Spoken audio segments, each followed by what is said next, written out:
Welcome back to Vital Signs. I am really excited because we're going to talk about what do we do to prepare for pregnancy with our resident fertility expert, Jessica Preston. Welcome back to the studio, Jessica. Thank you so much for having me back, Jen. I'm super excited to talk about this because this is something that no one talks about, literally. So let's talk about before pregnancy. What does the health check look like? What should we be doing to prepare for starting our family? So the best thing to do when you go into your doctor, this can be a family practice physician, it can be an OBGYN, it could be a functional medicine provider. There is a set of labs that we do to check and see where you stand when it comes to general health.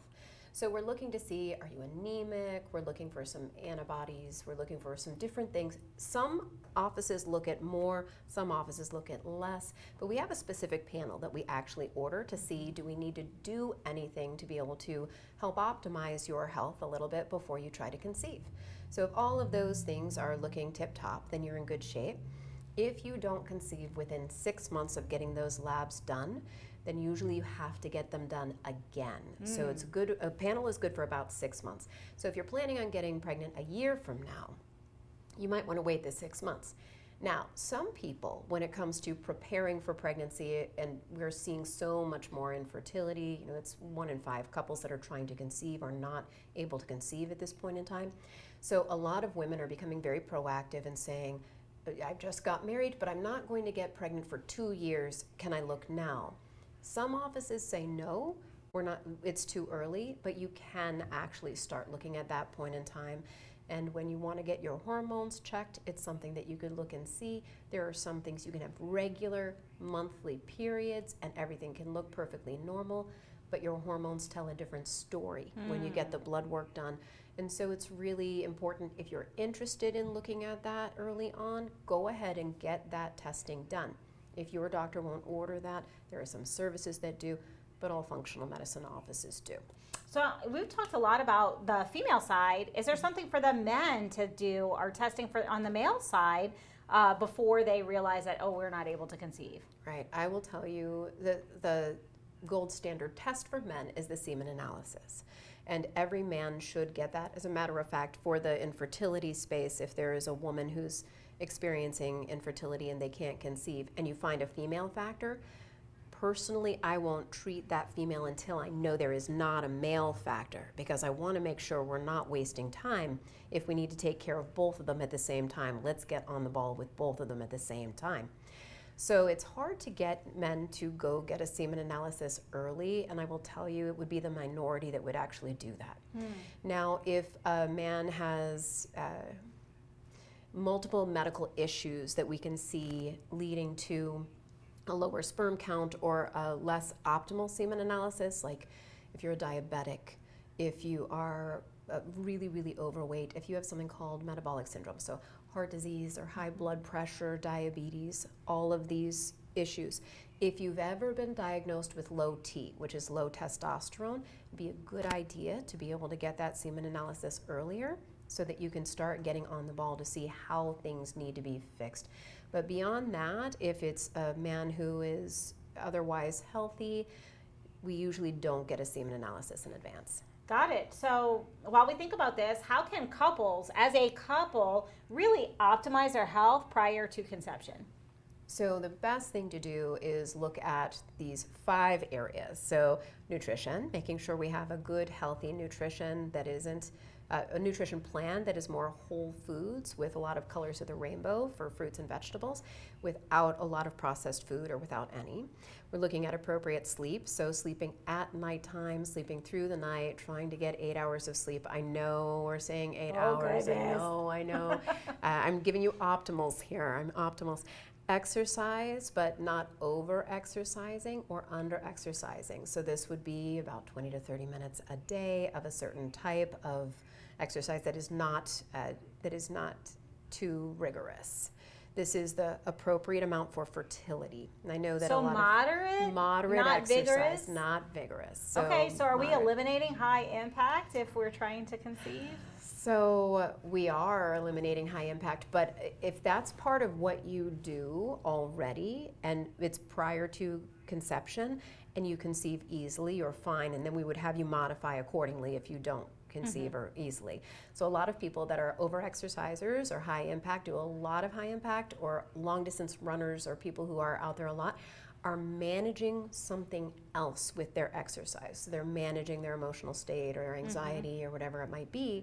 And so we don't want to make a bunch of changes in that if we're not in a good program with support to be able to help you with that, because when one goes up, another goes down. Of course, of course. So that leads us to stress. We want to make sure we have decent stress management, and then also relationships. We want to have a good, supportive, loving relationship and good supportive community.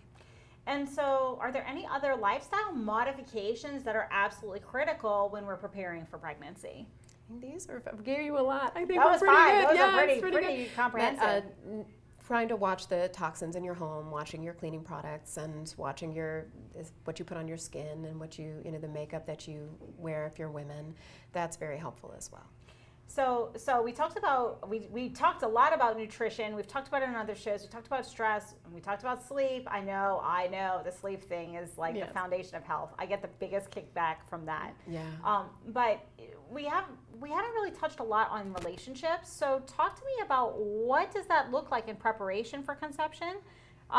That they can start the journey, because we don't know. If 1 in 5 couples are not able to conceive when they want to, that's a large percentage, and we don't know that when we're family planning. So what kind of conversations should we be having? Yes, even before while you're even fertile, while you even are thinking about not even considering infertility, you're going to be bringing another human being into your home and into your relationship. And so it's really important to look at relational equity. What are you doing? What am I doing?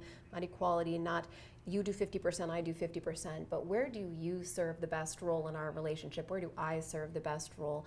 How do we meet each other's needs? How do we love each other well? Because when you bring a child into your life, you're going to struggle with that balance, and you're going to put yourselves last, because you have an infant you have to keep alive, and all of your focus with first baby is going to be on that. So really being ready for that. There's a book called Fair Play. I can't remember the author right at this moment. It's on our website, but you can read Fair Play. It's a really good book about how can we have balance. Make lists of what you expect. You're not going to know. You can talk with friends. You don't know what it's like when that baby comes yet. But where is it that you are, I hate doing the dishes. I hate doing the dishes, but I don't mind doing the laundry. So how can we make sure that that's the only problem you'll have is if, but I don't like doing the dishes either. Then you have to figure out how are we going to make a plan, because they still need to get done.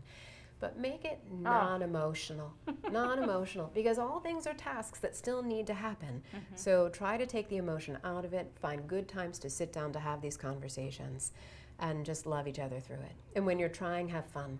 Try to have fun when you're trying. Yeah, I think that a lot of people, what I hear, well, I've been trying, am I trying too hard? Yes. Yeah. So how do you know if you're trying too hard? If you feel like you're trying too hard, you're trying too hard. If you're thinking about it, you're trying too hard. And then we need to kind of set back a little bit and say, what do I need? And if you need to take a month off, you take a month off. It's just a month. When you take a month off, you actually alleviate a lot of pressure on yourself, because you're not watching every day go by. Did I get pregnant this month? And then waiting 2 weeks to see, is my pregnancy test positive? There's a lot of pressure in that time. So if you need to take a month off, having sex for fun or no sex at all, I would hope you still have sex for fun, or other things, be spontaneous and have other fun and go that direction. I think is very helpful. But I think what is hard when we're trying is, first of all, we were told don't get pregnant from a young age, and we are, especially professional women, if you've been contracepting in some way, you are not doing that, and then all of a sudden when you try, you feel like you're breaking the rules, you're doing something wrong. And then if it doesn't happen right away, then it's just one other what's wrong dilemma with me? Right on what top am I doing of it, yep. Right on top of it. And then you're having sex on a cycle and on demand. And that is never fun. And that's when our male counterparts all of a sudden, I think, get a lot more stress. There's a lot more emasculation in that space, because now it has to happen right now. There can be performance anxiety and performance pressure and performance issues when we see that, which can then lead to more emotional issue when it comes to relationships. So having that cohesive relationship is so important. And have the conversations. Like, have the conversations up front. If we have a trouble, what is this going to look like? How am I going to know? What's our safe word? That's it. Oh my gosh. Yes, absolutely. And make it a silly one, just so you can have a timeout. Yeah, absolutely. I really appreciate this. And so if people are going through this process, they're looking at learning more, and they want to reach out to you, how can they get in touch with you? Thank you. We are novofertility.com. You can find us on our website, and you can either ask questions there or you can sign up for a phone call with one of us. You'll get one of us that you would be working with in one of our coaching programs on the phone, and we'll talk with you about your needs and see how we can best assist you, and if not, so we can get you to the right resources that would assist you. We're on all main social media. We're De Novo Fertility Community on Facebook, and on Instagram and TikTok, we are De Novo Fertility. Thank you so much for your expertise. I really appreciate you. You always bring us amazing nuggets of information. Thanks for joining us today. Thank you so much for having me. And we do have to take a brief break, but we will be right back after these messages.